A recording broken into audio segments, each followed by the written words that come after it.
Well, it's good afternoon to you, and I'm honored to welcome you to this fireside chat. We have came up with the name of fireside chat. It's quite innovative, and we want to have a discussion on climate adaptation and the role of innovation and private sector in climate adaptation. My name is Alois Mhlanga. I'm the Chief of Climate Technologies Innovation Unit within UNIDO. And me and my colleague Yvonne will be co-moderating this conversation. And in keeping with the principle of a conversation does not go one way. So we want to share with you some ideas we have, but we also invite the audience to come in and enrich the conversation. Some of you may have been asking, what is climate adaptation, mitigation? Why are we talking about climate adaptation at this point in time?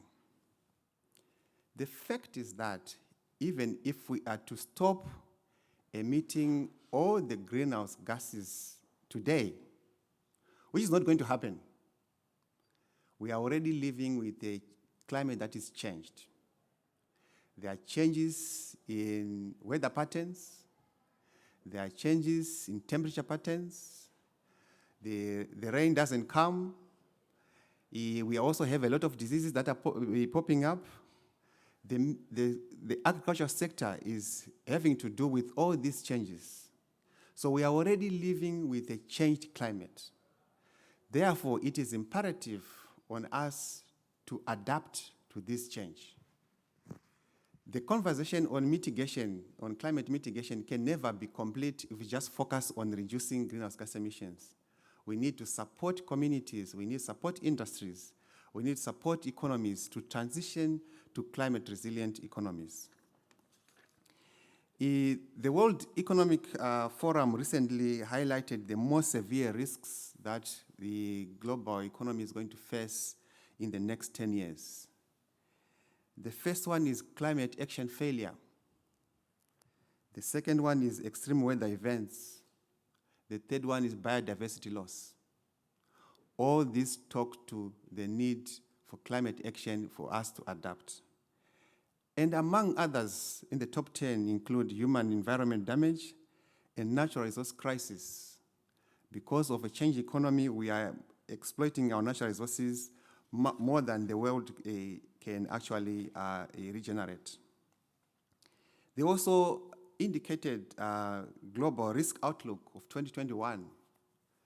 The risks that have highest impact and highest likelihood are climate action failure, human environmental damage, extreme weather, and infectious diseases and biodiversity loss. So we have to embrace action on climate adaptation. But unfortunately, things are not happening on climate adaptation. We are failing to respond to the challenge. Whilst financing for climate adaptation is gaining momentum, it remains well short of the estimated needs. Around 46 billion US dollars goes into climate adaptation financing on an annual basis. But what is clear, the United Nations Environment Programme just released a report last night which says that adaptation costs in developing countries are exceeding around 215 billion US dollars per year. So there's a huge gap between what is required and what is available. If we then look at how do we disaggregate this money across continents, you realize that sub-Saharan Africa, as an example, is a destination of only 3% of global climate finance flows. And most, 80% of this money comes for adaptation, comes from the governments. So the private sector is not yet active in climate adaptation and resilience at scale and pace that is commensurate to the challenge. So some of you would ask, well, what is the role of the private sector in climate adaptation? If the private sector is actually failing to act on mitigation, What's the role of what potential role of the private sector in climate adaptation? 3 roles. Internal adaptation, where climate proofing of their own internal operations and supply chains to address climate risks and ensure business continuity and profitability. If you are growing oranges and those oranges are affected by drought, you're out of business. So it is inherent upon the private sector to invest in their own adaptation. But at the same time, they can also finance adaptation by providing finance for others to implement or facilitate adaptation and resilience building programs. And third, the private sector can provide adaptation goods and services to others as a business on its own. So with this in mind, we thought of having this fireside chat to discuss how we can accelerate innovation and the role of private sector in adaptation. If we can transition to the video messages, please.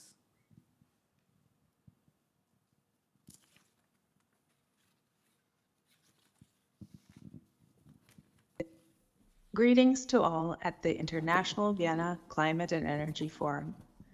I am Saliha Dubardzik, and I lead the Innovation and Programming team at the Adaptation Fund. Although I am unable to join you in person, I'm grateful for this opportunity to share a bit about our innovative efforts towards climate change adaptation. As a pioneer of direct access, the Adaptation Fund has been supporting over 150 projects in developing countries, mobilizing over $1 billion since 2010. When it comes to innovation, we understand that we must urgently find effective solutions to the challenges stemming from climate change. This is why innovation is one of the 3 pillars of our strategy and why we established the Adaptation Fund's Innovation Facility already in 2018. The Innovation Facility offers 3 funding windows: small grant funding, large project funding, and AFCIA small grants. By the way, AFCIA stands for Adaptation Fund Climate Innovation Accelerator. While the accredited entities of the fund have access to the small and large innovation funding windows, the AFCIA window opens the funding opportunity to a much wider group, including the private sector, innovators, local governments, social entrepreneurs, and other communities. The Adaptation Fund, together with UNDP and UNEP, CTCN, launched the AFCIA in late 2020, and we're excited about the recent additions of 2 new AFCIA partners, which is the World Food Programme and UNIDO.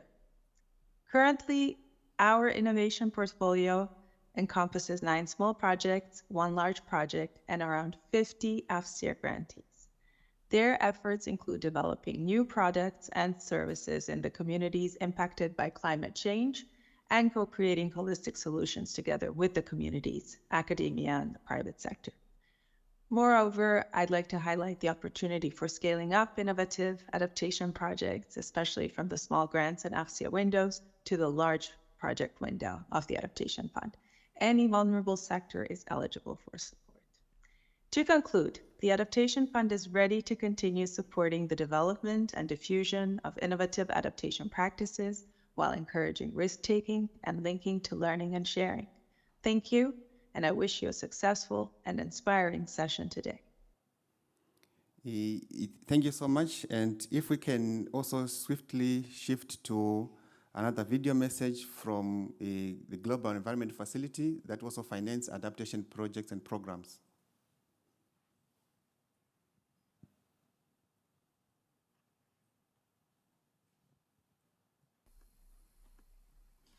Thank you. It's a real pleasure to join you in this important session.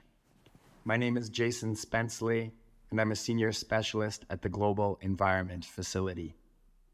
As you may know, the GEF is a multilateral fund that serves multiple environmental conventions, as well as the Climate Change Convention. Through the Least Developed Countries Fund, each least developed country can access up to $20 million for their climate change priorities in our current 4-year period. And through the Special Climate Change Fund, small island developing states, or SIDS, that are not LDCs can also receive adaptation funds and other developing countries can access resources for in the area of innovation, technology transfer, and private sector engagement. Innovation and private sector engagement is a key results area in our current 4-year strategy. Why? Why is this so important to us? Well, it's because of the scale and the urgency and the need to transform all sectors to greater climate resilience and adaptation, and the importance of using precious public resources to strategically blend and catalyze much larger scale transformation, and including through private sector engagement to support the most vulnerable in climate adaptation and resilience. We see a whole range of opportunities quickly developing in this space. There is a movement of investment funds and increasingly equity investment funds in climate adaptation and resilience oriented businesses. Great potential and development in micro, small, and medium enterprise incubation and acceleration, driving for resilience and climate adaptation. Green banking, developing lines of credit and lending products to support at accessible terms in small-scale producers and local producers, driving to resilience and adaptation. Increasingly, bonds focused on climate adaptation and resilience benefits, including often with linkages related to debt restructuring. Insurance, insuring natural assets for physical climate risks, as well as increasingly natural assets for their benefits that they provide to climate resilience and adaptation of local vulnerable populations. The motivations for this innovation and private sector action is clear. First, it's about supply chain resilience. Second, it's about the opportunity to develop new and emerging climate resilience-oriented goods and services, including new and emerging technologies. And it's about investment opportunities. But we need to create the enabling conditions for this transformation, to focus and to catalyze greater investment and increasingly private sector action for vulnerable populations. We need to increasingly understand and promote and communicate the business cases for adaptation and resilience and how that affects bottom lines. We need to move forward climate risk disclosure and reward resilience through credit rating scores and terms of loans and lending products. And we need to urgently remove perverse incentives, including incentives that destroy nature instead of using and supporting nature for the life-giving services they provide to humans. And we need to move quickly in this space. It's a fast-moving space. And this is why, one of the reasons why we're so glad to be working with UNIDO on learning about these innovative solutions, innovative financing solutions and private sector engagement, including through the Jeff Challenge program for adaptation innovation.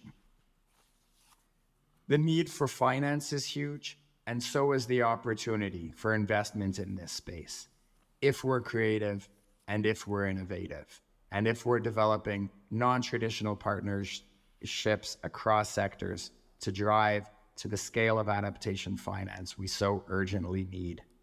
Thank you, and I wish you a good session.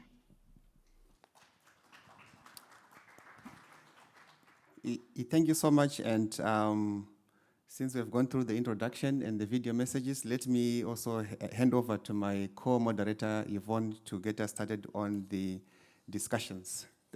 Yvonne, over to you. Yeah, thank you very much.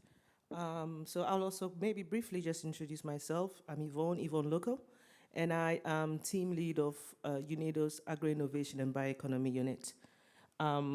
Briefly, I'll just mention the names and maybe brief introduction of our panelists. So right next to Alois, we have Alexis Aramia, who is from the Impact Hub Vienna. Indihovo, now I spelled it. Rafulu is from the National Cleaner Production Center in South Africa, but he also works a lot with other African governments through his involvement in the African Union. And then next to me, we have Aisha Rahim. She's a young CEO and doing a lot of interesting things on innovation. So I will kickstart right away with Aisha. So climate adaptation in your because you are with farms to you, which obviously you can see you work with farmers or you work on that space. So obviously, as we had in the introduction, climate adaptation and resilience are some of the factors that do affect the agricultural sector. So I would like to ask you, what are some of the most pressing climate change experiences that you have come across in your work and in your region, and how does your company sort of use innovation to address these challenges? Sure. Thank you, Yvonne, and afternoon, everyone, on this grey day. So Farm2 is a supply chain company, and we're essentially working to enable more sustainable food systems. We do work with smallholder and emerging commercial farmers, but our core product is providing strategic sourcing for buyers. So these are buyers of raw, semi-processed, or processed agricultural produce. And the aim here is that buyers, being one of the biggest, in terms of power, biggest players in the food system ecosystem, ensuring that the procurement of products from the production level, so from farm to warehouse or to a processing facility, is traceable, evidencing sustainable procurement, but also ensuring that smallholder and emerging commercial farmers can get a better price for their production practices. To answer your question on some of the pressing problems of adaptation, or without even going into the specificity of the type of climate issues, just generalizing some of the challenges our farmers face, they're unable to adapt to the changing landscape in a way that ensures they maintain a livelihood. I will give an example to explain this problem. In Machakos, Kenya, East Africa, we have some farmers that were unable to farm for 8 months out of last year because of the extreme drought. So that's just the farmer. You might look at that in isolation and be, okay, just the farmers were affected, but that is an ecosystem challenge that had an impact on those farmers' families. So now I can't farm for 8 months, it means I have no income. So my standard of living has gone down. My kids are probably not going to be able to go to school, so there is now the risk of child labor, and there are a number of other social issues. Now that's just a nuclear family of that farmer. Scale that a bit further. We're in a community of market traders, carpenters, all these other businesses. Because farming, so Machakos is a farming community, the lifeblood of that community hasn't been able to be productive for 8 months. Now all those other people are also impacted, because if the farmers aren't generating income, how do they then generate income? So that's now another second level impact. People now start moving out of Machakos because I need to eat.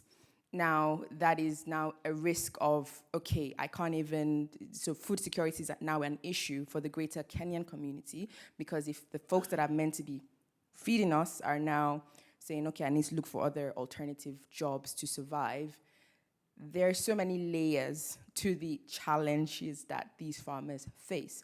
How do we help? In that instance, it was the mitigation, or rather the adaptation that we were able to support with, was restricted by capital challenges, because you can't replace the need for water.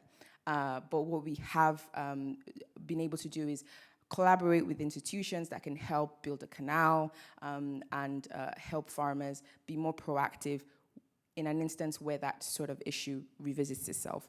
But yeah, I think is the ability to adapt in a more dynamic and quick way is probably one of the biggest challenges that we are facing as a business. Maybe we'll come back and talk a bit more of how your approach is. So you are in South Africa, and South Africa is seen as an industrialized country on the continent. So what would you say successful sustainable practices in South Africa that are contributing to improved climate resilience? Thanks. So South Africa has a unique push or pull factor towards either adaptation or mitigation, but for this purpose, towards adaptation, because industry in South Africa, though developed, was predominantly old and closed loop systems because of the past of the country being a closed economy, not trading with others. So you have very old technology and industrial processes being used. And with the changes that has happened, there are several things that are informing our need to adapt and to mitigate. The first one is the legislative development in the country. The second reason is currently we are doing a lot to deal with electrical load shedding. We have a huge electrical capacity shortage in the country. So there's a huge new economic driver in independent power producers that is also coming up. So you have an opportunity to influence how that happens with adaptation in mind. The third reason is that we do have a lot of the large multinational industries that are doing business in the country. So for market access purposes, for issues of standards and innovation, we're beginning to see a lot of technology transfer and localization, which is influenced through research and development and innovation. That way, we're beginning to influence how things are done. Now, if I use an example of majority of these industrial parks are located somewhere in the middle of nowhere, predominantly low to middle LSM residential area.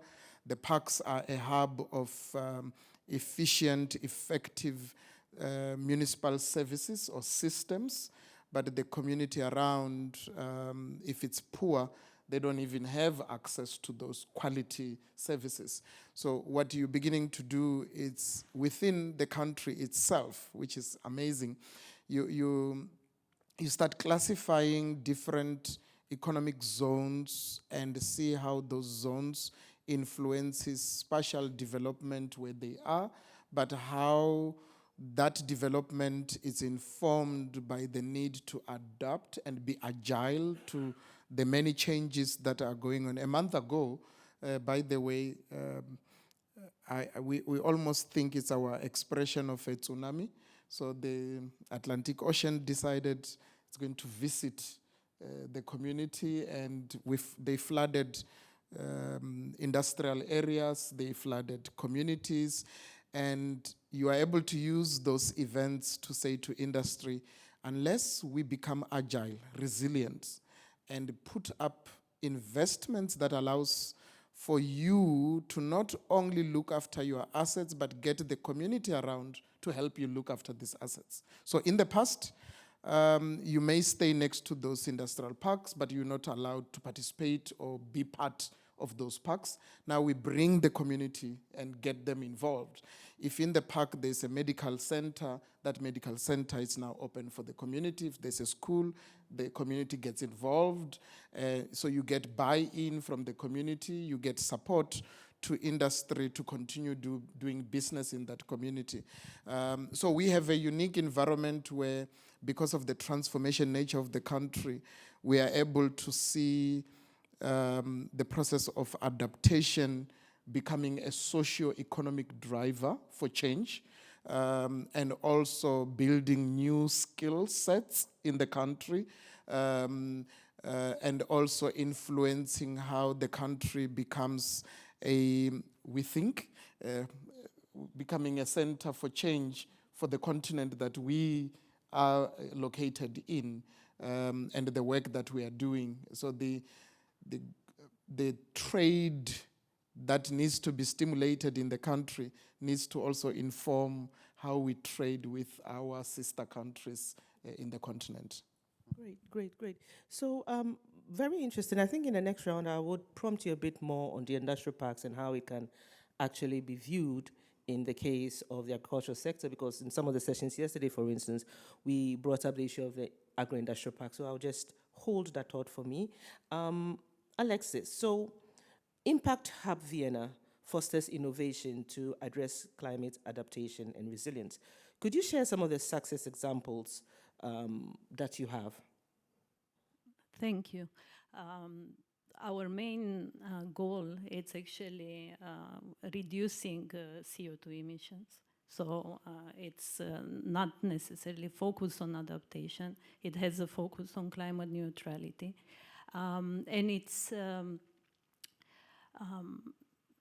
aiming to create multi-stakeholder communities around missions, critical. So how do we ensure that that the whole system continuously collaborates in order to solve the challenges? If you take, for example, the exit of gas from Vienna. So Vienna has an aim to take out all the heating system that is based on gas. You understand that that kind of challenge has multiple actors that need to align. The state in itself, the city of Vienna cannot on its own do that. You need the owners of the buildings, you need the insurance companies, you need the people living in the building, you need the Vienna Energy, the energy company. How do we create continuous spaces for that dialogue, for that learning, for that conversation, that prototyping? Where do entrepreneurs come in? How do these entrepreneurs manage from a very early stage to work with the system, to be able to prototype, to be able to create proof of concept for their solutions? How do these solutions get implemented, get adapted in a fast pace?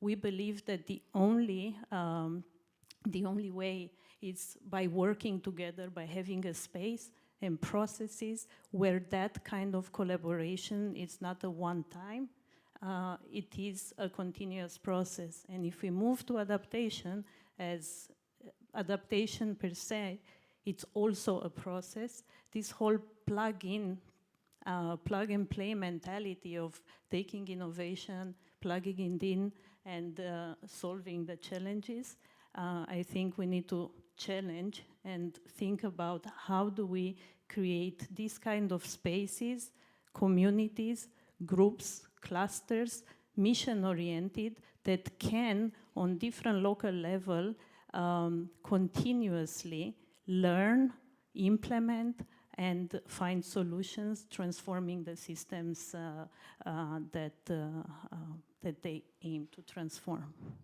Thank you. So I think you touched a bit on sort of the next topic I wanted to talk about, which was on collaborations and a cross-sector approach.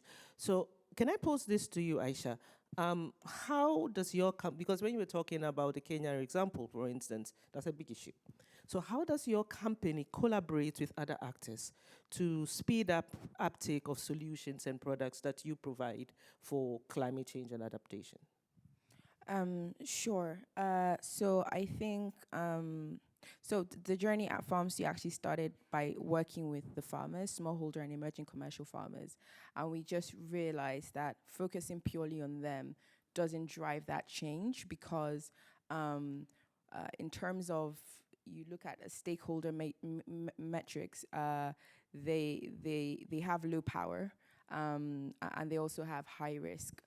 And this really drove the need to essentially evolve our product to be an enterprise product focused on buyers, because buyers who are large institutions like your Parry Galberts that buys cocoa, they have a huge role to play in transforming the cocoa value chain to becoming more sustainable.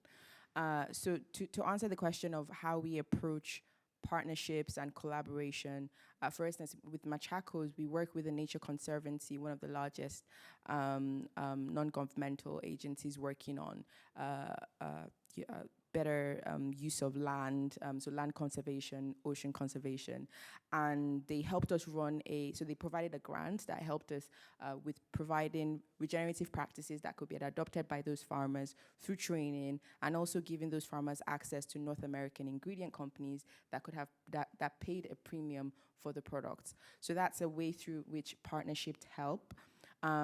You'd know that, so the Nature Conservancy had the social capital for us to access corporates that could buy the farmer's product. So that's one important stakeholder, but also capital, because you do need capital to do these activities. Also because adaptation practices are more expensive. As a farmer, I would prefer to do, just thinking about it from a purely economic point of view, I would prefer to do non-organic, because non-organic is cheaper. You buy your chemical, you spray the floor, you're done. Whereas when you have to adopt regenerative practices, organic practices, you have to go through this license, you have to do this, you have to do that. If you don't adopt by certain standards, the organic company can actually reject your produce, thereby putting your entire production cycle at waste, at a loss. So I think it's important to have corporates, definitely financiers, and also being able to engage with folks that are experts in this space. So like UNIDO's food system group, to essentially adopt practices that are localized for those areas. To Alexis's point of plug and play, the global south, sub-Saharan Africa, I can definitely speak for Nigeria and Kenya, we farm very differently from how farming is done in Europe, for instance, where you have hundreds of acres of land with big tractors, massive spraying, which we've seen has a negative impact on the climate, whereas the smallholder farmers working in very, very small space. So you cannot take a solution from that practice to bring locally. So building that localized support. But economically, it's more expensive to be a smallholder farmer because you lack the economies of scale and economies of scope that those larger farmers have. And it's about transforming that. To transform that, you need to have the buyers who are buying the products, first of all, so that they can prioritize regeneratively grown produce, sustainably grown produce, which is from smallholder and emerging commercial farmers. You also have to prioritize, engagement with policymakers to make sure that, okay, if you're actually a multinational, for instance, in Nigeria or in Kenya, how are you ensuring value addition for local value chain? Are you importing? Because you still have those practices of certain companies saying, you know what, it's too hard for me to try and fix this local issue, I'm just going to import, which thereby puts those local practices even at an increased risk. So those are some of the stakeholders we work with, and it's an ongoing process where you have to keep, as more problems seems to be coming up every day, you have to continue being dynamic in how you approach that. Okay, you touched on very interesting points. Financing. I think we are going to come to that in a minute. And then you also talked about economy of scales for the smallholder farmers. So now I'm coming back to you, Diviho, about this issue I was talking about, agro-industrial parks. So industrial parks generally are seen to be a villain when it comes to environmental footprint. Now in Africa and many parts of developing countries are asking more and more for agro-industrial parks. COVID hit us, then we couldn't have food. So now everyone says, I need to have my food home. I need to have my products home. So bearing in mind that industrial parks are seen to have this huge environmental footprint, and then there is now more and more a demand for it, particularly those specialized in agro-foods, which are then connected and linked through satellites or mini collection centers or service points that then link the farmers to the agro-industries that would be, or food industries that would be in the park. How do you see cross-sector collaborations in climate adaptation and resilience efforts that are significant initiatives or strategies you've seen in South Africa with respect to industrial parks? Yeah. Thanks. So we've seen two or three things happening. So we experimenting. Well, it's no longer an experiment, really. We're doing a project, eco-industrial park project, and the aim is to convert about 500 government-owned parks.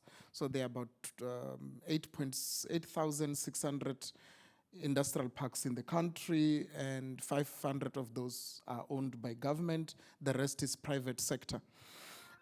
So the concept on its own of eco-industrial parks mimics your ability to look at a park as a system theory kind of thing. But also what government has done is introduce, for example, tax law. So we have a carbon tax. And one way of managing your carbon tax responsibility would be to invest in the local community, and the best way to do that is through agricultural farming and agricultural processing, which then brings the local farmers, substantial farmers, not commercial ones, into participation, and you're also processing their product. And unlike perhaps what she refers to, in our case, we predominantly GMO farming communities. I don't think we still have organic seeds, for that matter. Because of the past of the country, we were so closed. There's a lot of GMO processes that were happening, not even without the multinational GMO companies on our own as a country. So we get the parks engaging these local farmers, creating a processing facility for them, but also creating market access opportunities for them, to a point where most of the large retailers even create shelves for small-scale farmers that comes from these programs. There's a model that you use in UNIDO, the Global Clean Tech model, that we are now adopting to use that for two things. One, for establishing or recognizing these small farmers, incubating them into sustainable businesses, but helping them access market and providing administrative capacity for them to be able to focus in what they're good at and support their ability from an admin point of view to succeed or survive, and then get, with the carbon tax, you have incentive schemes, both from the Ministry of Trade, from a finance ministry, and also from the agricultural ministry. They have incentive schemes that they are able to access and use to facilitate adaptation and also innovation in the process. Okay, thank you so much. I think there's a lot of interesting things we could talk about, but we'll come back to you, Alexis, in a minute. I'm going to hand over to Alois to maybe prompt a bit on this financing aspect, because it's also quite interesting that we need to cover these things. Thank you so much, Yvonne. And I mean, we are now left with only 15 minutes, so this is going to be a fire drill kind of approach, if you don't mind. Aisha, I mean, always a pleasure. I mean, meeting you and your business where you are. What kind of, I mean, from an innovation perspective, where is your business? What kind of finance do you require to scale up your business? And what are the issues that you're facing in that regard? Sure. So where is our business? We're currently working with 30,000 farmers across Nigeria and Kenya. We work with these farmers through a cluster framework that leverages the aggregator network, because aggregators, often known as middlemen as well, exist for the pure reason that buyers don't want to talk to 30,000 farmers. And we use these aggregators to structure our farmers. This is something that we've been developing over the last few years. Our operations in Nigeria started in 2020, and in Kenya started in 2021 through a UNDP project. We also support farmers in procurement, in selling their products to high value buyers.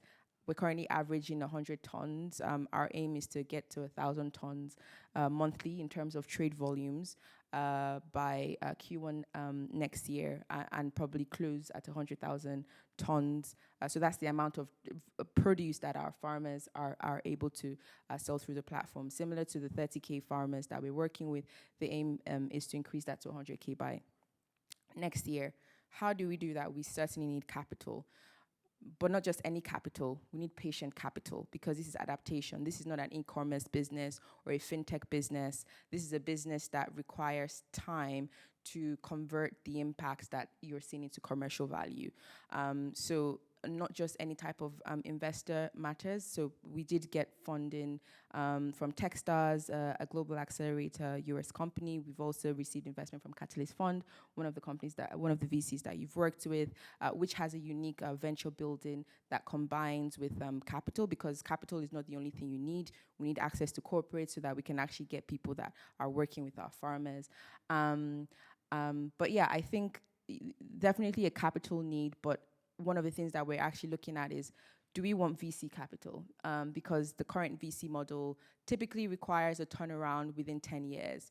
And then you have those investors saying to Aisha that I don't care about these impact metrics. I need commercial metrics. And that's what happens behind closed doors. So you have to be very, very cognizant of who you're putting in your cap table, because that could dilute the impact that you're working on. So I find myself in a tricky position right now, because I am being very cautious that which VCs are actually aligned to these impact stories. Of course, we're lucky to have gotten Catalyze Fund, but in the interim, we do need support in terms of grants and other folks that actually understand this climate story, because as we've seen from previous COPs and what happened, a lot of this dialogue sometimes is just PR, and as an entrepreneur, that's a challenge for me, because I am seeing the real issues, and I just need people that are serious to take my time, and nobody else. Thank you so much, Aisha. So in a way, we need to educate the financing sector so that they can actually able to factor in the adaptation metrics into their models. I'll come to you, Ndivu. Alexis, I mean, in your Impact Hub, how are you enabling connectivity or connective tissue between the SMEs that you support with the impact investors? 3 lines, sorry. So on one side, that has to be done continuously, right? So you need to foster a community of investors alongside your startups. On the other side, as was mentioned before as well, we need to engage. We as Impact Hub, as well as the startups, we engage with the financing institutions, like for example, Erste Bank, in developing new funding mechanisms. One which is called quasi-equity, that we've been able to support Erste Bank in prototyping it alongside Central Eastern Europe in the last years, but which also comes with costs. Of course, some of these financial institutions have their own barriers in creating these products. And here, European Union has been one of the enablers that supported this prototyping process.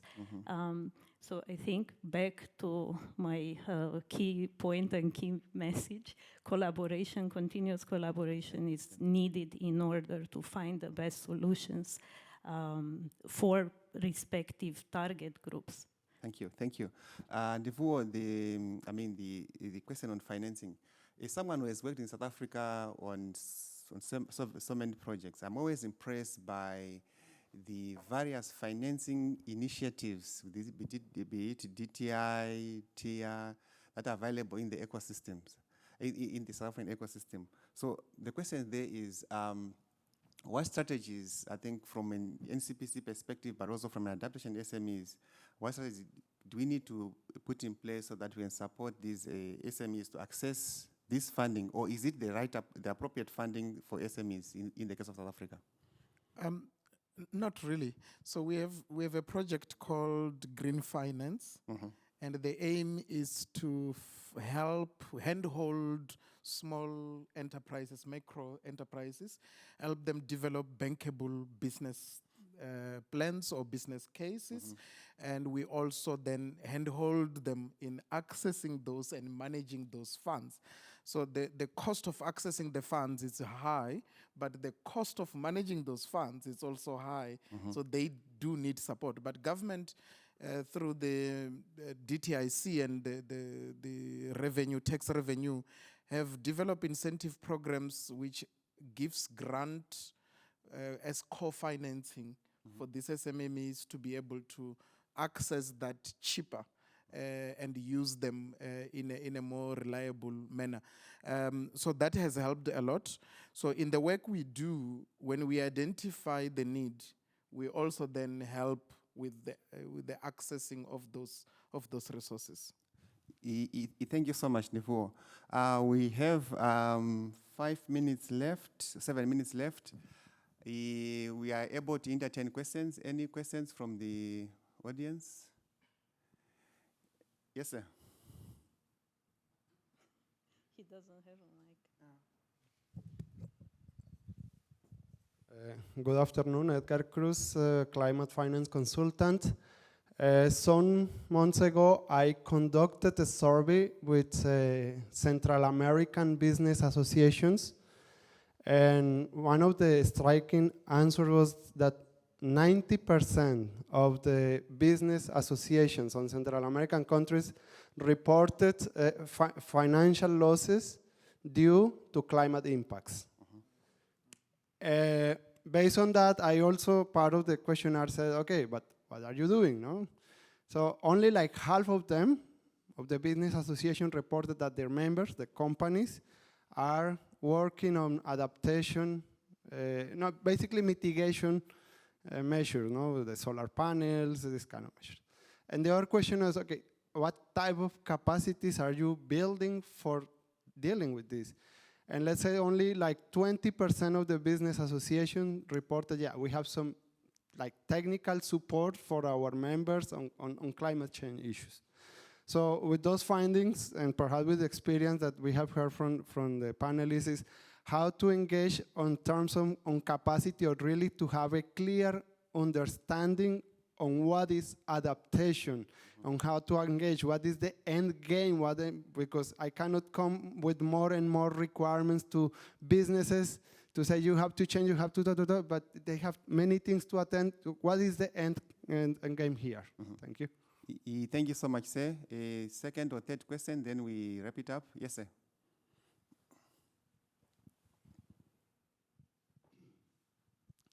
Thank you.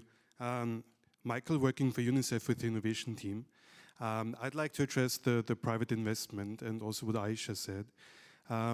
We're talking to a lot of organizations that are looking for blended finance opportunities to work in the social sector, entrepreneurial sector, social franchises. And it feels like all of them are looking for this holy grail to attract private investment. We're using the term leveraging public funds with private investment a lot. And it feels like it's somehow in vain, because it feels like the only metric that counts for private sector is a return of investment.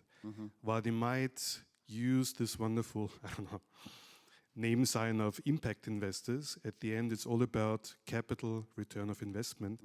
And I just wanted to gauge your opinion on that. Thank you. Thank you. Last question, going once, twice, thrice, done.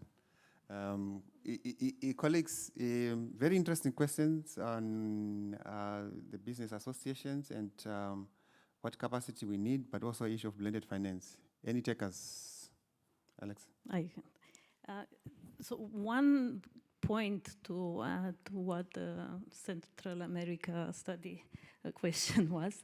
I think in my view, one point on creating resilience and like building capacity, which we might want to take a closer look at, because a lot of capacity building is going into individual capacity building, capacity, hand holding and trying to make that enterprise sustainable, versus collective resilience, collective capacity building. How do we build the capacity, strengthen the resilience of the whole system, of the farmers all together versus only that particular one which now is able to do, let's say, more with his own capacities.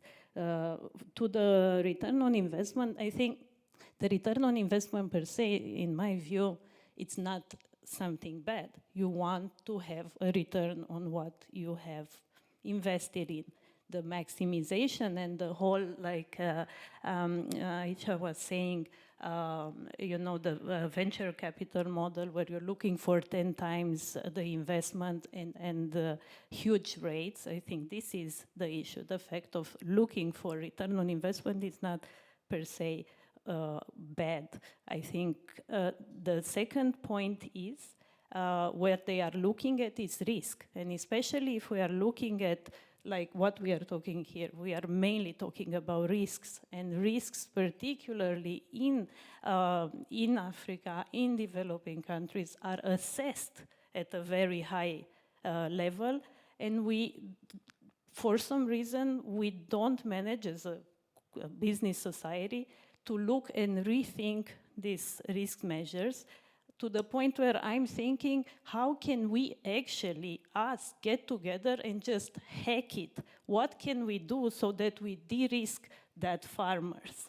You know, how can we build innovative, really hacking models, looking at how does the bank, how do these investors look at risk and assess it, and how can we really hack it, build in different things that we can reduce that risk, and that by reducing that risk, then you're driving investments up because the risk profile of things that were not investable before is being reduced. So we can start that hack soon if you want.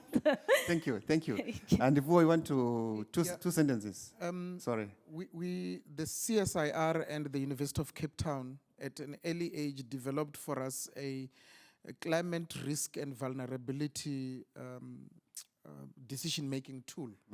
And the idea was that don't use only the financial bottom line as a way of deciding on the success or failures of a project. So there are other factors.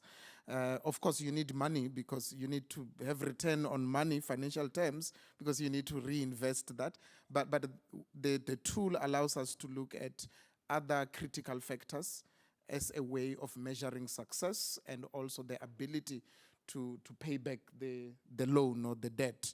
So that has helped us a lot. Training and skills development is a multilateral and very complex process. So in our green financing model, the training involves both the financial sector, the farmers themselves, and government. There was an incident where we did very well with the farmers and the banks, and the government came and says, in terms of act what, and this should happen. And then we realize you can't succeed in training if you don't bring all the stakeholders into the room.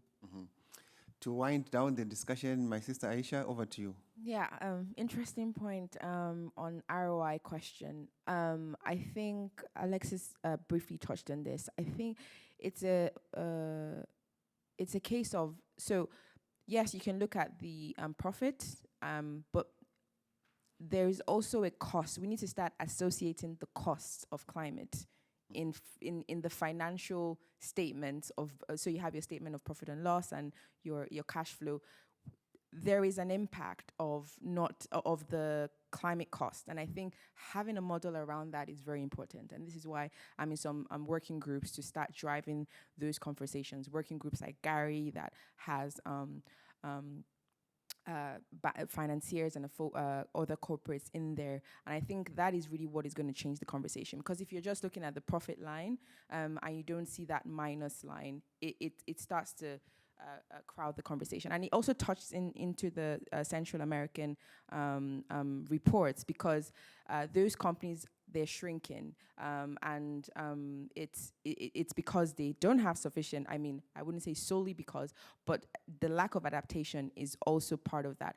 but that is a cost that is, you can't see it in black and white. So I think if you start to see it in black and white, perhaps that can start accelerating the conversations, which is why folks like UNIDO and the GEF are very important in driving that conversation on a higher level. What's get measured, get managed. Thank you. In terms of conclusion, I'll just give some brief points from my side, and I've hand over to my sister Yvonne to do the official closure. Yes. I mean, in Africa, everyone is my sister. Thank you so much for this conversation. What I want to say is that we've just started the discussion on adaptation, and we are just at the beginning. If you look at this conference, I think we only have one event on adaptation. It is telling. But what is also important is that we are starting to have this conversation. And I want also to mention that as UNIDO, we are quite engaged in this space, and we are developing tools and methodologies to identify a lot of issues, and also to ensure that we connect the private sector to investors and SMEs. At COP28, we are going to launch a project on knowledge management and learning on adaptation, and I invite you to be part of these 3 communities of practice, of communities of learning that we are going to work on. The first one is on incubation and acceleration. What we need in our incubators and accelerators so that they're able to unlock the adaptation companies at scale and pace that is commensurate to the challenge. The second issue is on financing. What kind of financing? Do we need to talk to the banks? What kind of innovations that is required on financing? Then I think the last community of practice is about metrics and impact measurement. It is key to inform the financing and decision makers. It has been a pleasure facilitating this panel, and I thank you and hand over to my sister Yvonne. Thank you very much, and thank you, ladies and gentlemen panelists, my co-hosts. Thank you, ladies and gentlemen. I don't know if we could actually steal 5 minutes as we leave in. I mean, we'll be able to interact with the panelists as we leave. But there was an interesting video we had. Can we steal 5 minutes? We'll be leaving, but you can just feast your eyes on the experience of the private sector. But then the party's over. But yeah, you can have something, if it's possible.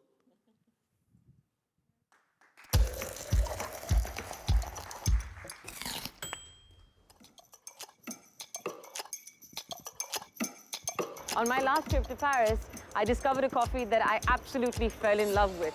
But little did I know that that coffee comes all the way from India.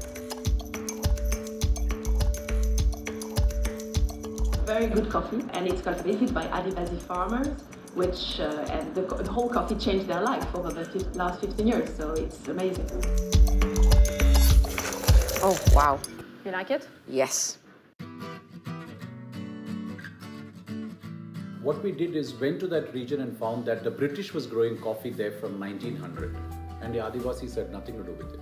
But as we spoke, we felt that what they needed was, from being untouched into this nature and the coffee estate, they wanted this coffee to be their legacy.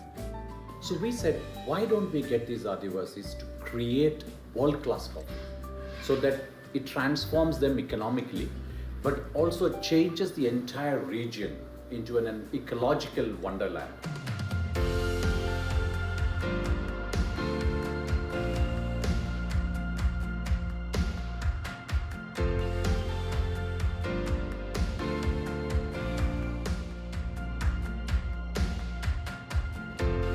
Here we trained our people only harvest selective cherry to take it to the final selected cherries into our processing. అంటే మాకి నాంది తరపున నుంచి సర్వేరింగ్ చేశారు sir. తర్వాత మా ఆయనకి అక్కడ బెంగళూరులో ట్రైనింగ్కి తీసుకెళ్ళారు సార్. ట్రైనింగ్లో తీసుకెళ్ళారు. అప్పటి నుంచి అక్కడ నుంచి నేర్చుకొని అలాంటి పని మేము కూడా చేస్తే బాగా పైకి వస్తాము అనేసి అది మొదలు పెట్టాం sir.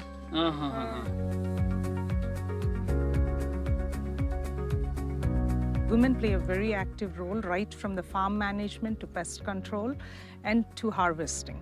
Oh my God, I love this coffee even more right now. So there are like women in the fields with the process of growing and further, or just Yes. the farming? Oh, wow. No, and including the reap the economic benefits of the produce as well. Really?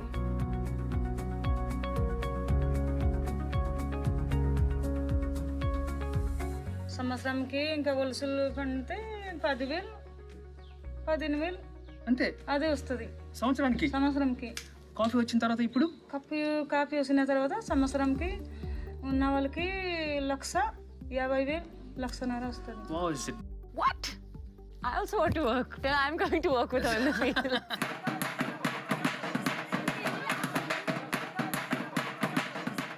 The coffee that's grown by Adivasis in the Araku Valley, who, originally, of course, were living off the forest. Now they have a livelihood. Now they have an income stream. Their children are going to school. I think this story resonates with the consumers. So the coffee is, of course, very good quality, but there is a story behind the coffee. The Adivasis were also, rewarded, incentivized, and they also made to feel proud of what they have been able to achieve. The competition, the Gems of Araku, indeed helps us in actually getting this message across to the Adivasis.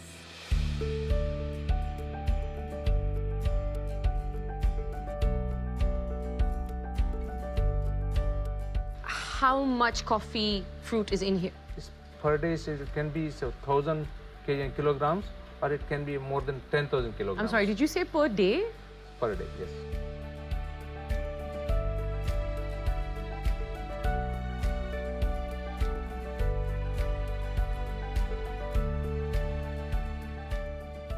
When you go out to deliver the best in the world of anything, Yes. there's no shortage of demand. Yes. The best brands in the world are nothing but an accumulation of stories, Yes. as I've said very often. Yeah. And Araku had a wonderful story. Yeah. So when you drink that coffee, Yeah. we are not asking you to compromise on your requirements for good taste. Yes. But when you sip it, Yeah. there's an extra something you get. Yeah, wonderful.